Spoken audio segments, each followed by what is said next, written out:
Hello students. तो कल का लेक्चर हमारा प्रॉपरली हो नहीं पाया था, कुछ टेक्निकल प्रॉब्लम से। तो आज हम वापस से कल वाला लेक्चर रिपीट करेंगे। तो हमने चैप्टर नंबर 3 स्टार्ट कर दिया था, करंट इलेक्ट्रिसिटी। तो अपन करंट इलेक्ट्रिसिटी में आज जो टॉपिक पढ़ने वाले हैं दैट इज़ एक तो हम ओम्स लॉ पढ़ेंगे। तो आज हम कवर करेंगे ओम्स लॉ, और उसके बाद में हम कवर करेंगे जो डेरिवेशन है अपना, derivation of drift velocity. And उसके बाद में हम ड्रिफ्ट वेलोसिटी के डेरिवेशन के बाद में अपन क्या करेंगे,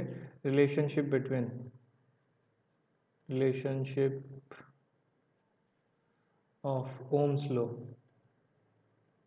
बेसिकली ओम्स लॉ का जो मैथमेटिकल डेरिवेशन है, mathematical expression of Ohm's law, ये हम देखेंगे। वो हम डिराइव करेंगे बेसिकली कि भैया ओम्स लॉ को ओम ने तो क्या किया था कि एक्सपेरिमेंट करके निकाला था, और हम लोग क्या करेंगे, उसको डिराइव करके भी निकालेंगे और उससे कंपेयर करेंगे फिर। ओके। सो सबसे पहले बात जब करंट इलेक्ट्रिसिटी की आती है तो हम क्या बोलते हैं कि भाई करंट क्या होता है, व्हाट इज़ करंट। तो current is nothing but flow of charge, flow of charge, और मैं इसको क्या बोल सकता हूँ, rate of flow of charge, rate of flow of charge. तो मैं इसको क्या लिख सकता हूँ, delta Q upon delta T, this is current. और अगर मुझे इसे इंस्टेंटेनियस करंट की फॉर्म में लिखना है तो मैं इसको D Q upon D T भी लिख सकता हूँ। ये चीज़ अपने को ध्यान में रखनी है, this is important. Okay now हम सीधा चलते हैं ओम्स लॉ। ओम्स लॉ क्या बोलता है, तो देखो भाई, एक साइंटिस्ट हुआ ओम नाम का, उसने क्या करा था, उसने एक एक्सपेरिमेंट किया। उसने एक कंडक्टर लिया, तो लेट से हम भी एक कंडक्टर ले लेते हैं ऐसे। ये कंडक्टर है, कंडक्टर कुछ नहीं है, एक वायर का टुकड़ा भी कंडक्टर ही है, बट हमने कुछ ऐसा कंडक्टर लिया जिसका एक सिग्निफिकेंट रेजिस्टेंस हो। उसने क्या करा, इस कंडक्टर को एक बैटरी से कनेक्ट कर दिया, वी वोल्ट की बैटरी से कनेक्ट कर दिया, और इधर उसने यहाँ पे इसके अंदर आई करंट फ्लो होने लग गया। यही आई करंट यहाँ से भी फ्लो होगा, ठीक है, ये आई करंट यहाँ से भी फ्लो होगा। तो उसने क्या करा, उसने ग्राफ बनाया। उसने बोला कि भाई अगर मैं जो वोल्टेजेस हैं अगर उनको मैं चेंज करूँ, V1 V2 V3 V4, तो जो I1 I2 है ना, I3 और I4 है, वो उसको कुछ मिले। और उसने जब इनका ग्राफ बनाया तो उसने देखा कि ये जो ग्राफ आ रहा है ये एक स्ट्रेट लाइन आ रही है, this graph was straight line. तो इस ग्राफ को यूज़ करके मैं क्या बोल सकता हूँ कि भैया यहाँ पे तो जो ये V है ये डायरेक्टली प्रोपोर्शनल टू I है, और मैं बोल सकता हूँ I is directly proportional to V, बात तो एक ही है। तो ओम ने क्या किया, ओम ने बोला कि भैया जो ये इसके अक्रॉस पोटेंशियल डिफरेंस है, ये जो कंडक्टर है इसके अक्रॉस जो पोटेंशियल डिफरेंस है वो क्या होगा, इस कंडक्टर से कितना करंट जा रहा है इसके डायरेक्टली प्रोपोर्शनल होगा, ठीक है। तो ये जो V है, V हम बोल रहे हैं potential difference across conductor, this is directly proportional to I। And then उसने बोला कि भाई प्रोपोर्शनलिटी कांस्टेंट है, उसको हम R बोल देते हैं। तो इस तरीके से हमारा जो फॉर्मूला है V equals to I R, ये डिराइव होता है। और R को हम यहाँ पे बोलते हैं रेजिस्टेंस, ठीक है जी। तो ये ओम्स लॉ है। ओम्स लॉ में और कोई भी रॉकेट साइंस नहीं है, ऐसा कुछ नहीं है। तो सिंपल सी चीज़ है, ओम्स लॉ हम समझ गए क्या होता है। अच्छा, कुछ चीज़ें हैं, so basis on flow of charge हमने देखा था कि basis on flow of charge हम मटेरियल को, हमने लास्ट चैप्टर में हमने बोला था मटेरियल दो टाइप का हो सकता है, एक हो सकता है इंसुलेटर, एक हो सकता है कंडक्टर। नाउ इस चैप्टर में हम पढ़ेंगे कि एक और चीज होती है, वो होता है सेमीकंडक्टर। ये होता है सेमीकंडक्टर। नाउ इंपॉर्टेंट चीज क्या है, इंसुलेटर से कोई फ्लो नहीं होता चार्ज का, नो फ्लो। तो यहाँ तो भाई बात ही खत्म हो गई। नाउ कंडक्टर में क्या होता है, चार्ज का फ्लो होता है, चार्ज का फ्लो होता है, एंड ये क्या करता है, follows Ohm's law. Conductor follows Ohm's law. कब फॉलो नहीं करता है, जब करंट बहुत ज़्यादा हो। If current is very high, if current is very high, then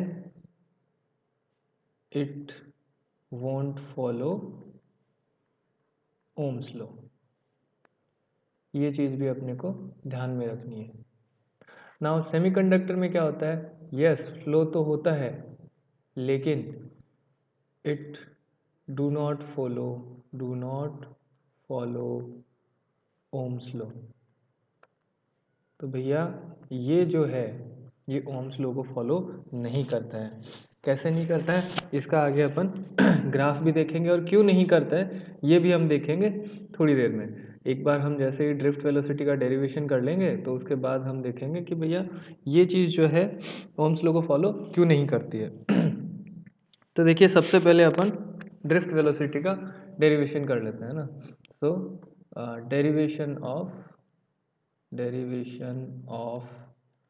drift velocity, और इसको अपन वी डी भी बोल देते हैं, इसको हम शॉर्ट में वी डी भी बोलते हैं। तो देखो ड्रिफ्ट वेलोसिटी क्या है, ड्रिफ्ट वेलोसिटी से के लिए अपन पहले फिर से हमारा ये कंडक्टर बनाते हैं। This is conductor. ये मान लो मैंने यहाँ पे V वोल्टेज लगा दिया, this is V voltage. Now इस V वोल्टेज की वजह से क्या होगा, यहाँ पे एक इलेक्ट्रिक फील्ड आएगी, है ना। इसकी वजह से एक इलेक्ट्रिक फील्ड आएगी इस तरीके से, इस डायरेक्शन में यहाँ पे एक इलेक्ट्रिक फील्ड आएगी प्लस से माइनस की तरफ। अब देखो होगा क्या कि यहाँ पे कोई भी एक इलेक्ट्रॉन है, उस इलेक्ट्रॉन पे क्या है, इस डायरेक्शन में फोर्स लगेगा।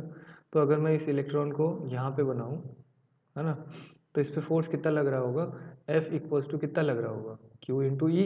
यहाँ पे मैं लिख सकता हूँ E multiplied by electric field. तो E क्या हो गया, E तो हो गया चार्ज ऑफ इलेक्ट्रॉन, और इलेक्ट्रिक फील्ड हो गई, इलेक्ट्रिक फील्ड हमारा किस डायरेक्शन में, इस डायरेक्शन में। लेकिन क्योंकि इलेक्ट्रॉन क्या होता है, नेगेटिव होता है, इलेक्ट्रॉन नेगेटिव होता है तो फोर्स दूसरी डायरेक्शन में लगेगा, है ना। ना अगर मैं इलेक्ट्रॉन का मास मान लेता हूँ, मास ऑफ इलेक्ट्रॉन जो है वो m मान लेते हैं अपन। तो यहाँ पे मैं क्या कर सकता हूँ, न्यूटन्स लॉ ऑफ मोशन तो हमने पढ़े हुए हैं, F इक्वल्स टू मैं क्या लिख सकता हूँ, m इंटू ए। नाउ F अपना क्या हो गया, E इंटू ई हो गया, है ना, और इक्वल्स टू क्या हो गया, मास इंटू एक्सेलरेशन। तो यहाँ से मेरे पास जो इलेक्ट्रॉन है उसका एक्सेलरेशन क्या आ गया, E into capital E upon M. तो ये चीज़ अपने पास आ गई, दिस इज इम्पॉर्टेंट। अब क्या होता है कि ये जो कंडक्टर है, कंडक्टर में बहुत सारे इलेक्ट्रॉन होते हैं। सो फिर से हम कंडक्टर लेते हैं, इस कंडक्टर के अंदर बहुत सारे इलेक्ट्रॉन हैं, बहुत सारे electron, free electron. Normal electron तो वैसे हर चीज़ में होते हैं, लेकिन इसमें फ्री इलेक्ट्रॉन बहुत ज़्यादा होते हैं। नाउ ये फ्री इलेक्ट्रॉन क्या है, फ्री इलेक्ट्रॉन मूव कर सकते हैं, लेकिन बिकॉज ये फ्री इलेक्ट्रॉन बहुत सारे हैं नंबर में, तो क्या होगा, ये थोड़ी देर बाद जाके ये इलेक्ट्रॉन इस अगले वाले इलेक्ट्रॉन से जाके टकरा जाएगा। तो हम ये मानते हैं कि यार ये जो दो टक्कर है, इनके बीच का जो टाइम है, ये जो गैप है ना, सो टाइम गैप जो है, time between two collisions, between two collisions, इसको हम बोल देते हैं कि भैया ये जो चीज़ है इसको अपन बोलते हैं रिलैक्सेशन टाइम, रिलैक्सेशन टाइम। और इस चीज़ को अपन बोल देते हैं टाउ, इसको हमने टाउ जो है एक सिंबल दे दिया। नाउ इसका मतलब क्या है, इसका मतलब ये है कि भैया इलेक्ट्रॉन क्या होगा, इलेक्ट्रॉन जो है ये एक्सेलरेट होगा, एक्सीलरेट्स फॉर टाउ टाइम और टाउ ड्यूरेशन, और उसके बाद में क्या होता है, कोलिजन हो जाता है। तो after collision, after collision electron, यहाँ पे हम एक अजम्पशन है हमारा ये अजम्पशन है and it's a valid assumption, it's a fair assumption. तो हम बोलते हैं कि भैया after collision electron starts from rest again. तो भाई इसकी वेलोसिटी कितनी पहुंचेगी फिर टाउ टाइम में? इसकी वेलोसिटी जो है टाउ टाइम में, इसको हम अपन ड्रिफ्ट वेलोसिटी बोल देते हैं। तो टाउ टाइम में वी डी इक्वल्स टू क्या होगा, you plus A into tau, है ना। नाउ अपने को पता है भैया इलेक्ट्रॉन तो रेस्ट से स्टार्ट हो रहा है, मान सकते हैं अपन, फेयर एजम्पशन है। तो इसको मैं क्या लिख सकता हूँ, एक्सेलरेशन को हमने लिखा था E into E upon M और मल्टीप्लाई कर देते हैं हम टाउ से। तो ये मेरा ड्रिफ्ट वेलोसिटी हो गया भाई, V D equals to E into E upon M into tau. This is my drift velocity. Now इस चीज़ को रिमेम्बर, इस चीज़ को याद रखना ये थोड़ी देर में अपन काम में लेंगे। अब अगर देखो मुझे क्या चाहिए, मुझे करंट और इलेक्ट्रिक फील्ड में एक रिलेशनशिप चाहिए। क्यों चाहिए, थोड़ी देर में पता चल जाएगा।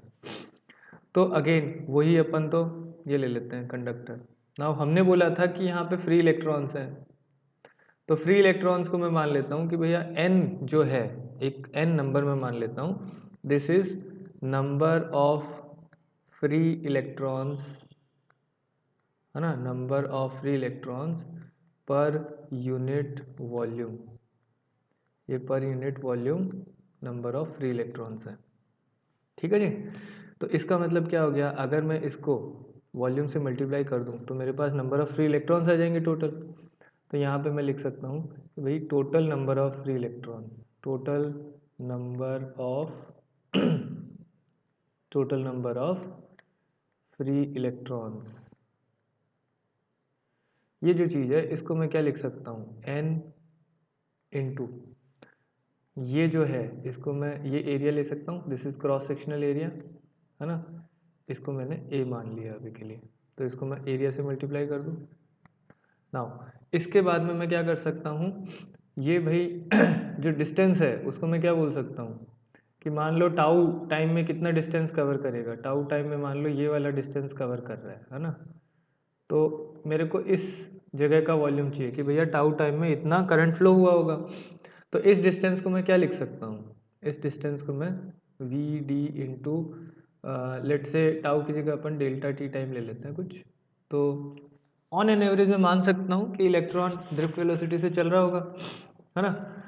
तो मैं इसको डेल्टा टी से V D into delta T से मल्टीप्लाई कर देता हूँ। तो ये चीज़ क्या हो गई भैया, ये अपना एरिया हो गया और ये लेंथ हो गई। एरिया और लेंथ मिला के क्या हो गया, वॉल्यूम हो गया। वॉल्यूम से मल्टीप्लाई किया तो मेरे पास total number of free electrons आ गए, है ना। तो इसको मैं एन, कैपिटल एन बोल देता हूँ, ठीक है। अब अगर मैं दोनों तरफ ई से मल्टीप्लाई कर दूँ तो मेरे पास क्या आ जाएगा, टोटल चार्ज आ जाएगा। भाई टोटल चार्ज क्या है, टोटल जो इलेक्ट्रॉन्स हैं उनको ई से मल्टीप्लाई कर दो, तो मैं दूसरी साइड में भी मल्टीप्लाई कर देता हूँ, N E A V D into delta T. Now देखो ये जो डेल्टा टी है, अगर मैं इसको यहाँ पे ले जाऊँ इसके नीचे, तो ये क्या हो जाएगा, क्यू अपॉन डेल्टा टी हो जाएगा। ये क्यू क्या है, this is total free charge, total free charge, है ना, इन डेल्टा टी टाइम। इतना चार्ज जो है फ्री चार्ज ये मूव कर गया डेल्टा टी टाइम में, तो ये क्या चीज़ हो गई, ये तो करंट हो गया ना, this is current and this is equal to N E A V D. अब जो नेक्स्ट स्टेप है उसको ध्यान से देखिए, ये जो एरिया है इस एरिया को भी मैं नीचे ले जा रहा हूँ इधर, this is I by A, इसको अपन बोलते हैं current density, this is current density, है ना। और ये क्या हो गया, n e v d, simple चीज़ है। नाउ वी डी हमने ऑलरेडी निकाल रखा है, वी डी हमने क्या निकाला था, हमने वी डी बोला था कि भैया वी डी होता है E into E upon M into tau. तो ये चीज़ रख दो भाई यहाँ पे, ये चीज़ जो है उठा के इधर वी डी की जगह रख दो। तो J इक्वल्स टू अपने पास क्या हो जाएगा, J इक्वल्स टू अपने पास आ जाएगा एन ई वी डी की जगह रख दिया मैंने e upon M into tau. This will become n E square e, और इसको मैं इसको मैं लिख सकता हूँ एन ई स्क्वायर, टाउ को ले लेते हैं और एम को इधर ले लेते हैं और यहाँ पे मैं रख देता हूँ ई। देखो ये जो ब्रैकेट में जितनी भी चीज़ें हैं, ये तो क्या है, कांस्टेंट हो गई ना। एक किसी भी पर्टिकुलर मटेरियल के लिए, एक किसी भी पर्टिकुलर कंडक्टर के लिए ये सारी चीज़ें कांस्टेंट हो गई। तो मेरे पास क्या आ गया, J equals to N E square tau upon M into E. Now इस चीज़ से हम क्या समझते हैं, देखो इस चीज़ पे हम थोड़ी देर में इसको हम यूज में लेंगे। इसको अब यहीं पे अपन होल्ड कर लेते हैं। नाउ वापस एक बार अपन देखते हैं एक बार हम वापस देखते हैं क्या, अपना ओम्स लॉ। ओम्स लॉ में हमने क्या बोला था, V equals to I into R. Now सबको पता है आर को मैं क्या लिख सकता हूँ, रो एल बाई ए, है ना। तो मैं यहाँ पे क्या लिख सकता हूँ, और V को मैं क्या लिख सकता हूँ, दूसरे साइड में जो V है voltage, voltage is nothing but क्या, electric field into distance, E into distance लिख सकता हूँ ना। और ये L जो क्या है, L मेरा कंडक्टर का डिस्टेंस है, तो कंडक्टर के अक्रॉस जो पोटेंशियल डिफरेंस होगा उसको मैं क्या लिख सकता हूँ, E इंटू मैं लिख सकता हूँ L। तो यहाँ पे अपन दोनों तरफ अगर ये वैल्यूज रख दें तो इधर आ गया E इंटू एल, और दूसरे साइड में क्या आ गया भाई, I को तो I रख दिया मैंने, R को मैंने रख दिया रो इंटू एल अपॉन ए। तो देखो भाई L से L तो गया, तो यहाँ पे अपने पास क्या बच गया, E बाई रो को मैं दूसरे साइड में ले जा रहा हूँ, और यहाँ पे जो I बाई ए है इसको मैंने क्या लिख दिया, J, है ना।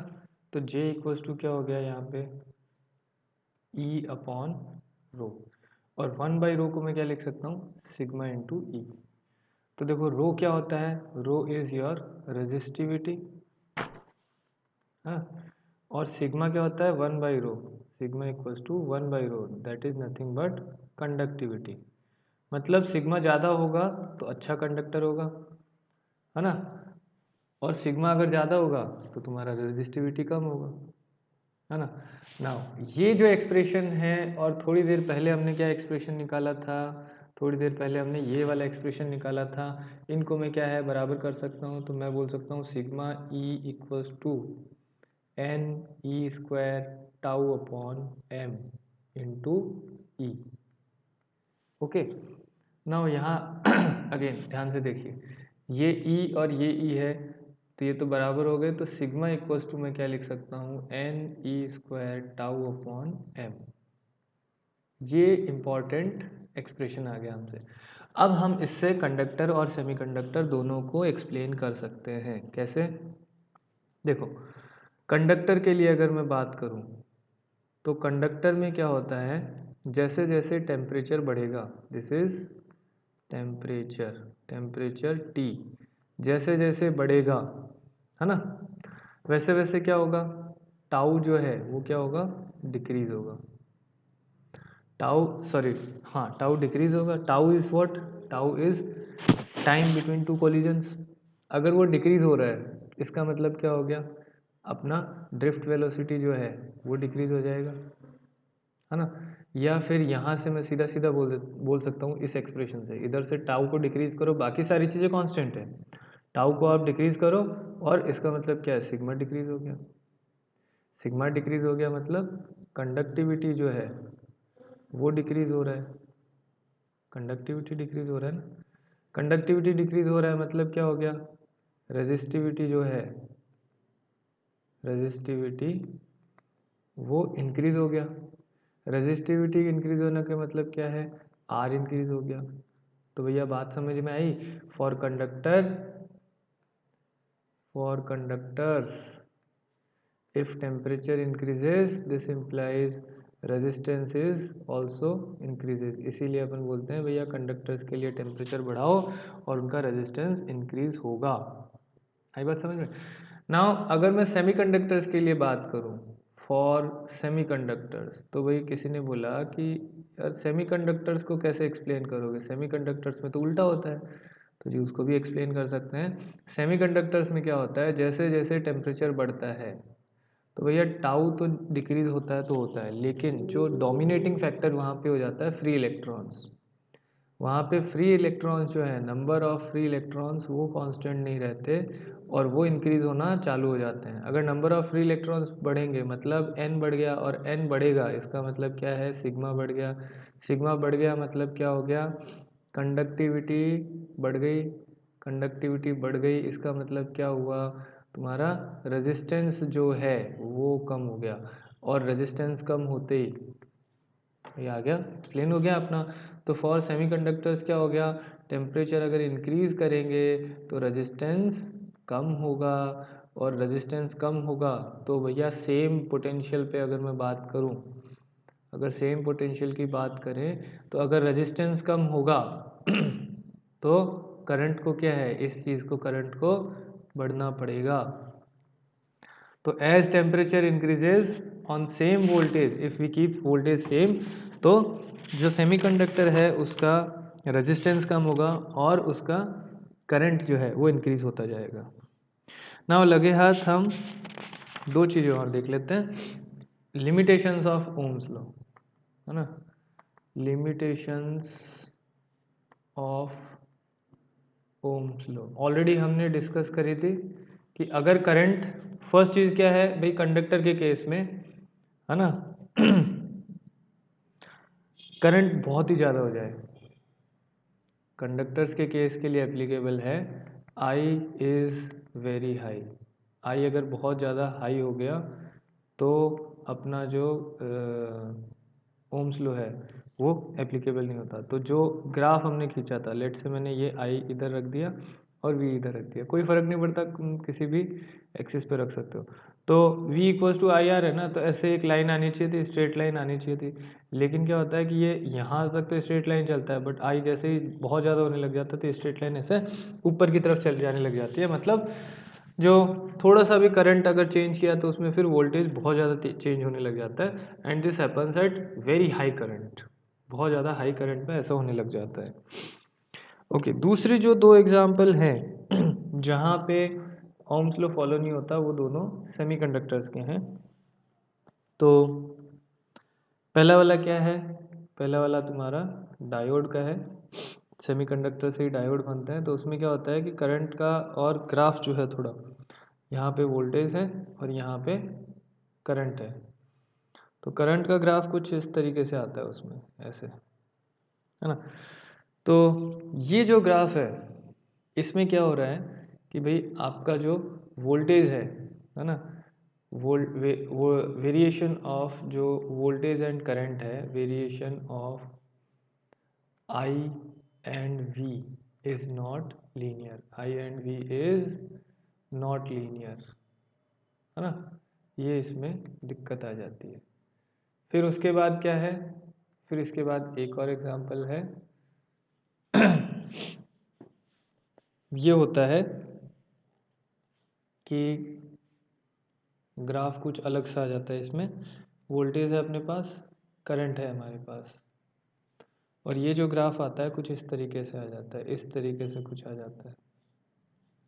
अब इसमें क्या है कि अगर तुम देखो तो अगर मैं आई की ऐसे एक स्ट्रेट लाइन खींचूँ तो यहाँ पे मेरे पास देखो एक वैल्यू तो ये आ गई, एक वैल्यू ये आ गई और एक वैल्यू ये आ गई। अब ओम्स लॉ के हिसाब से, according to Ohm's law, according to Ohm's law क्या है भाई, जो करंट है ना, at same current there cannot be two values or more than two values, or there cannot be more than one value of v, भैया potential की एक से ज़्यादा वैल्यू नहीं हो सकती, इसलिए यहाँ पे ओम्स लॉ फॉलो नहीं हो रहा।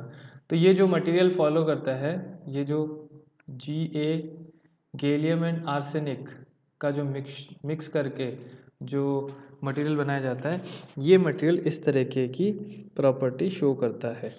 और ये जो चीज़ है ये सेमीकंडक्टर जो होते हैं, है ना, जो डायोड होते हैं वो शो करते हैं, सेमीकंडक्टर डायोड इसको अपन बोल सकते हैं।